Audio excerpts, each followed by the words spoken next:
ఈ మాట ఈ మధ్యకాలంలో మీరు ఎక్కడైనా విన్నారా? లేదు కదూ. కొంచెం వెనక్కి వెళితే పల్లెల్లో అక్కడక్కడ వినిపించేది. ఇప్పుడు పల్లెల్లో సైతం ఎక్కడా ఈ మాట వినిపించట్లేదు. పైపెచ్చు ఇళ్లల్లో చిన్నపిల్లలు పొరపాటున ఈ మాట ఉచ్చరిస్తే పెద్దలు ఇదేదో దారిద్ర్యానికి సంబంధించిన అంశంలాగా కోప్పడేవారు, అలా అనద్దు అనేవారు. కానీ నిజానికి ఈ మాట వెనక ఉన్న అంతరార్థం తెలుసుకుంటే మన సనాతన ధర్మం, మన జాతి, మన సంస్కృతి, మన భాష, దాని ఔన్నత్యం గురించి మనకు అర్థమవుతుంది. ఏమిటి మాదాకోళం తల్లి? మీరు మీ చిన్నతనంలో మీ అమ్మ నాన్నగారు భోజనం చేసేటప్పుడు, మీ నాయనమ్మ, తాతయ్య, అమ్మమ్మ వీళ్ళు భోజనం చేసేటప్పుడు గమనించుంటారు. వాళ్ళు అన్నం తినడానికంటే ముందు కాస్త అన్నాన్ని, కూరని, పప్పుని, పచ్చడిని వీటన్నిటినీ కలిపి కొంచెం పెద్ద ముద్దనే చేసి దాన్ని కళ్ళకద్దుకుని పక్కన పెట్టి ఆ తర్వాత భోజనం చేసేవారు. వాళ్ళ భోజనం అయిన తర్వాత ఆ ముద్దను తీసుకెళ్ళి ఏ గోడ మీదో గచ్చు మీదో పెట్టేవారు. దాన్ని పశుపక్షాదులో పురుగులో వచ్చి తినేవి. ఇదే ముద్ద రాత్రిపూట పక్కన పెడితే బిచ్చగాళ్ళు ఎవరైనా వచ్చేటప్పుడు వాళ్ళకి వేసేవారు. ఈ ముద్దే మాదాకోళం అంటే బిచ్చగాళ్ళు మాదాకోళం తల్లి అని అడిగేది ఇలా పక్కన పెట్టిన ఈ ముద్ద కోసం అనమాట. ఏమిటి మాదాకోళం?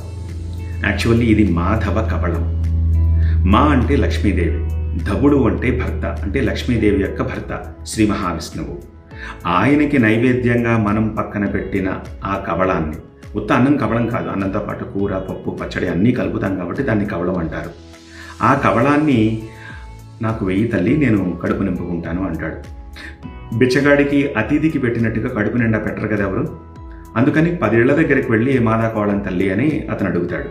సో ఆ 10 ఇళ్లలో ఇలా పక్కన పెట్టిన ఆ 10 ముద్దలతోటి ఆ పూటకి అతనికి కడుపు నిండుతుంది.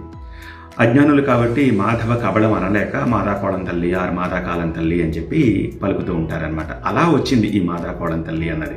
సో ఇదేదో దారిద్ర్యానికి సంబంధించిన అంశం కాదు, నిజానికి చాలా పవిత్రమైన మాట. ఇప్పుడు ఎవరైనా అసలు ఇలా చేస్తున్నారా? ఓకే, కేశవ కబళం అనొచ్చుగా, మాధవ కబళం అనే ఎందుకు అనాలి? కేశవుడన్నా శ్రీ మహావిష్ణువేగా.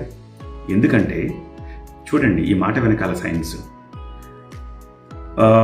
మధువు, తేనె సేకరిస్తాయి తేనెటీగలు, వివిధ పూల నుంచి సేకరిస్తాయి. ఆ మధువుని తేనెగా ఓ చోట చేరుస్తాయి. అలాగే సో అలా చేసే క్రమంలో ఆ తేనెటీగల్ని మాధుకరులు అంటారు.